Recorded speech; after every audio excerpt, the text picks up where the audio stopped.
Bir məsələ var ki, sizin qızınızda.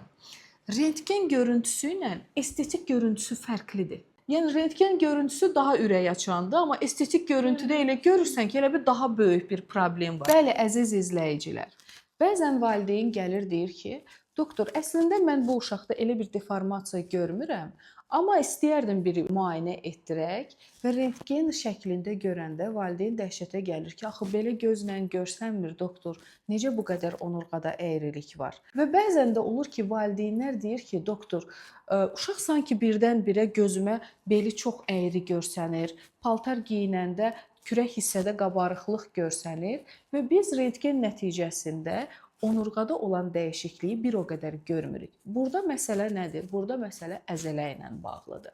Biz hər daim sizlə onurğa deformasiyalarından, sümük deformasiyalarından danışırıq, amma əzələni də unutmayaq əziz izləyicilər. Bəzən əzələ güclü olduğu halda onurğadakı deformasiya estetik baxımından o qədər də gözə görsənmir. Əzələ zəif olduğu halda isə onurğada çox az bir deformasiya varsa, bu ciddi şəkildə onurğa əyriliyi kimi görsənir.